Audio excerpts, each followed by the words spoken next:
Views today live में आपका स्वागत है। मैं हूं अरुण चिप।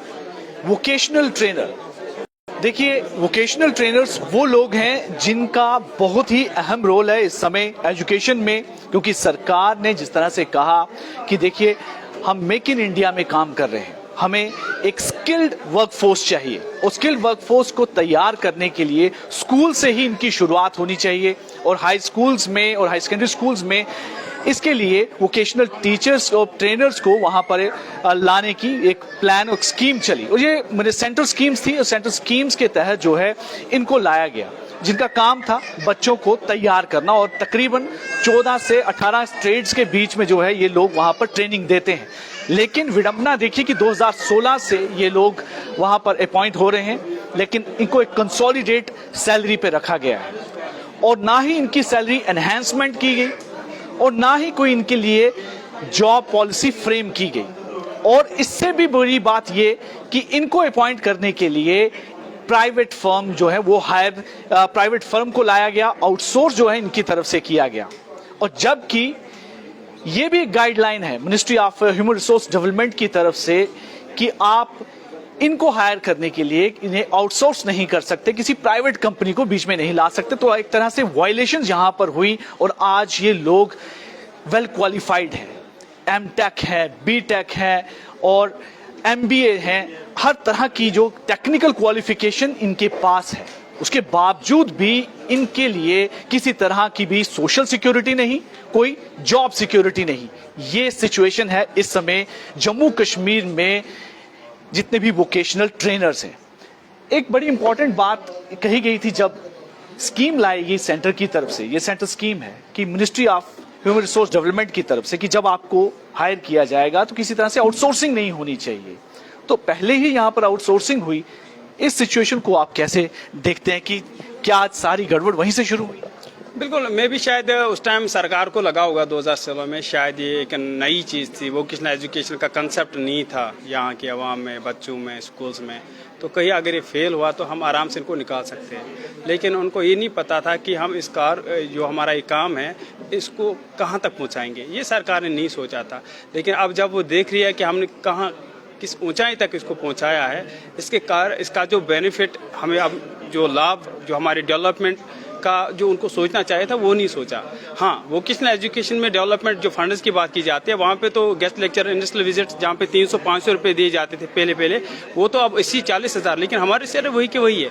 और जो बात आपने की कंपनीज का जो काम था वो उनका एक्सपर्टाइज हासिल करना था हमारे हायरिंग प्रोसेस में। उनका काम यही नहीं था कि उनके अंतर्गत ही हमें रखा जाए। यहाँ पे बहुत सारी सेंट्रल स्पॉन्सर्ड स्कीम है, वहाँ पे भी कंपनीज के थ्रू एम्प्लॉयज को हायर किया जाता है, लेकिन फिर उनको direct contractual of the department रखा जाता है। लेकिन हमारे केस में सिनेरियो डिफरेंट है। तो बिल्कुल एक क्वेश्चन मार्क है सरकार पे कि क्यों कंपनीज को रखा गया है और रोल क्या है कंपनीज का। आज तक ये क्लियर नहीं हुआ है, क्योंकि जो सारा काम है गेस्ट लेक्चर, बच्चों को पढ़ाना, उनके इंडस्ट्रियल विजिट्स, उनका इंटर्नशिप वगैरह, वो सारा काम हम करते हैं। तो कंपनीज क्या कर रही है, ये सवाल निशाना है। और हमने ये बात हमेशा बार बार दोहराई है, सरकार को हमने कहा है, हमारे डायरेक्टर साहिबान को हमने कहा है, मीडिया पर्सन आपके थ्रू भी हम सरकार तक ये बात पहुंचाना चाहते हैं कि आप बताइए कि रोल क्या है कंपनीज का। अगर उनका रोल ही नहीं है तो आप निकालिए। जैसे हरियाणा में निकाला गया, मिजोरम में निकाला गया, अंडमान निकोबार में निकाला गया, अब हिमाचल में निकाला जा रहा है, तो यहाँ पे भी निकालिए। और 2018 में तो ऑलरेडी उनको निकाला गया था, 2019 से फिर क्यों वापस लाया गया? आप लोग कंसोलिडेट सैलरी आपको शुरू से जितने 20,000 के करीब जो मिल रही है, तो आज भी वैसी ही उतनी ही सैलरी है। कैसे चलता है आपका, मतलब किस तरह से लाइवलीहुड, आप कैसे पूरा जीवन का जितना भी दिन के जो आपके घरों के खर्चे कैसे चलते हैं? बिल्कुल सर, आप समझ लीजिए संघर्ष है। हमारी जवानी लुट गई है। 20,000 जहाँ 10 साल पहले चले मान लेते उस टाइम फिर भी ठीक सैलरी थी। अगर वो एनहांसमेंट होती तो सफरिंग ना होती। हम सफ़र कर रहे हैं जिसके कारण ही हम रोड पे आए। अगर हम सफ़र ना कर रहे होते, 20,000 पे हमारी चल रही होती ज़िंदगी, तो हम रोड पे ना आते। तो हम सरकार को बता रहे हैं कि आप देखिए, खुद आपने अपनी परक्स वगैरह बढ़ाइए, बाकी लोगों के लिए भी सैलरी बढ़ा रहे हो, हमारा क्या? स्कूल में जहाँ पे डिस्क्रिमिनेशन को लेके हम बच्चों को सिखाते हैं, पढ़ाते हैं, बताते हैं, वहीं पे आप एक एग्जाम्पल सेट कर रहे हो कि ये जी वोकेशनल ट्रेनर थर्ड पार्टी वाला 10,000 20,000 वाला, ये जी वही काम करता है जो यहाँ का लेक्चरर टीचर करता है। 4 क्लास पढ़ा तो वो तो 1-2 क्लास पढ़ा रहे। तो आप कौन सा माहौल बना रहे हो? अब कौन सा आपको लगता है कि डिस्क्रिमिनेशन है, डिस्पैरिटी है कि despite you people being so much qualified, लेकिन आपको वहां पर जिस तरह से सैलरी में डिस्क्रिमिनेशन की जाती है वो कहीं ना कहीं गलत है? Absolutely right. और not only that, you are going to make skilled India, और स्किल्ड इंडिया का सपना साकार करने के लिए आप लोगों ने हमें ग्राउंड पे एज ए इम्प्लीमेंट तो हम ही करें ना, तो ग्राउंड लेवल पे काम करने वाले हम हैं। इसमें एक चीज़ मैं ऐड करना चाहता हूँ कि वोकेशनल एजुकेशन आप देखिए, जो हमारे फॉरेन कंट्रीज है, डेवलप्ड कंट्रीज है, न्यूजीलैंड की बात की जाए या स्विट्जरलैंड वगैरह की बात की जाए, जो वहाँ के वोकेशनल ट्रेनर्स हैं उनकी ईयरली मंथली सैलरी 4 लाख है, 5 लाख। हमारी तो 1 साल की 2 लाख सैलरी नहीं है। आप जो स्किल्ड इंडिया की बात कर रहे हो, वहाँ उनको देख के आप लोगों ने ये यहाँ पे स्टार्टअप लिया है इस चीज़ का, ताकि एक स्किल्ड इकोसिस्टम आप क्रिएट करें। ये तो प्रधानमंत्री जी की बड़ा इनिशिएटिव था कि मेक इन इंडिया होना चाहिए, हमारे बच्चे जो पढ़ते हैं उनको वहीं पे स्किल प्रोवाइड की जाए ताकि वो स्किल डेवलपमेंट के लिए, इंडस्ट्री के लिए प्रिपेयर्ड हो जाएं। तो उसमें आप लोगों का बड़ा एक अहम रोल रहता है। तो लगता है कि उसके कुछ आउटकम्स भी आ रहे हैं? Absolutely, why not? We have hundreds of examples. हमारे पास सक्सेस स्टोरीज है। हमारे बच्चे, उन्होंने अपना बिजनेस सेटअप किया। हमारे बहुत सारे बच्चे हैं, उनका अच्छी खासी कंपनीज में प्लेसमेंट हुआ है। हमारे बहुत सारे बच्चे हायर एजुकेशन में, आप देखिए, अपने स्किल जो उनके सब्जेक्ट्स उसमें उन्होंने कंटिन्यू किया है। They are doing absolutely fabulous. आपको बहुत सारे एग्जाम्पल मिलेंगे। आप हमारा ट्विटर हैंडल देख लीजिए, सोशल मीडिया हैंडल देख लीजिए, हमने बहुत सारी स्टोरीज वहाँ पे दिया। और ये सरकार को भी पता है कि ये बेहतरीन काम कर रहे हैं, और उन्होंने वादे भी किए थे। आवाम की आवाज़ में हमारे एलजी सरकार ने वादा किया था कि आप लोगों के लिए जॉब पॉलिसी फ्रेम की जाएगी। हमारी जो पिछली सरकार थी, कोalition सरकार, उन्होंने वादा किया था, कमेटीज बनाई गई थी, लेकिन फिर ग्राउंड लेवल पे कुछ हुआ नहीं। ऐसी सिचुएशन में मतलब आपकी बातचीत कंसर्न डिपार्टमेंट के साथ जरूर हुई होगी, तो क्या डेवलपमेंट वहां पर हुई? क्योंकि दूसरे राज्यों में भी ये चीजें इंप्लीमेंट हुई हैं, ऐसी स्कीम्स हुई हैं, तो वहां पर सिनेरियो डिफरेंट है क्योंकि उनको वहां पर चीजें मिल रही हैं, बेनिफिट मिल रहे हैं, लेकिन यहाँ पर कहां पर मामला अटका? समझ में नहीं आ रहा है। हमारी जो फाइल, हमारी जो मिनिस्टर ऑफ एजुकेशन है, वहाँ से फाइल हमारे समग्र शिक्षा अभियान वहाँ तक पहुँची थी। वहाँ पे उन्होंने क्लियर कट कहा कि बिल्कुल सैलरी को लेके उन्होंने कहा कि इनकी सैलरी इंक्रीमेंट, सैलरी इनकी एनहेंस होनी चाहिए। उन्हें रेगुलाइजेशन को भी लेके कहा कि इनकी रेगुलाइजेशन होनी चाहिए, वो डिपार्टमेंट ऑफ एजुकेशन का डोमेन है। उन्होंने ये तक कहा कि कंपनीज को हम बाहर करके कंटिन्यू इसको कर सकते हैं, विदाउट कंपनीज भी काम चला सकते हैं। उन्हें ये तक कहा है उस ऑर्डर में, मेरे पास ऑर्डर है, कि हायरिंग का जो प्रोसेस है उसमें भी हम कंपनीज के बगैर आराम से कर सकते हैं इनका हायरिंग, वोकेशनल ट्रेनर्स का फर्दर जो उनको एंगेजमेंट करनी होगी यहाँ पे। तो फिर सेक्रेटरी से आगे फाइल आगे बढ़ी नहीं, कोई डिसीजन लिया नहीं गया, जिसके कारण हम रोड पे आए। लेकिन वही कह रहा हूँ, अल्टीमेटली आप लोगों ने एक प्रोटेस्ट का एक रुख अख्तियार किया, लेकिन जो पिछले दिनों जो इंसिडेंट हुआ बड़ा अनफॉर्चुनेट था, लेकिन इस इंसिडेंट में आखिर एडमिनिस्ट्रेशंस की तरफ आपको क्या लगा? आप मायूसी है क्योंकि अभी इलेक्टेड गवर्नमेंट भी है? देखिए, मायूसी तो ऑब्वियसली है, लेकिन हमारे जो हौसले वो कम नहीं हुए। हम तो अपनी बात, हम अपनी आवाज़ है उसको तो बुलंद करके रहेंगे, और जब तक ना हमें इंसाफ मिलेगा हम रोड पर ही रहेंगे। हाँ, एक चीज़ है कि कहा जा रहा है कि हमारे जो स्टेट है, हमारे जो यूटी अभी है, उसकी जो फाइनेंशियल स्टेबिलिटी वो सही नहीं है ना। तो उसमें हमने कहा था कि चलिए, अगर हमारा एनहेंसमेंट अभी नहीं हो पाता है जैसे बाकी स्टेट में हुआ, एटलीस्ट कंपनीज को निकाला जाए। अब कंपनीज को करोड़ों दे रहे हो, तो वहाँ पे फिनेंशियल बर्डन नहीं है वो सरकार के लिए। कितने वोकेशनल ट्रेनर अगर जम्मू कश्मीर में बात करें, क्या नंबर क्या है?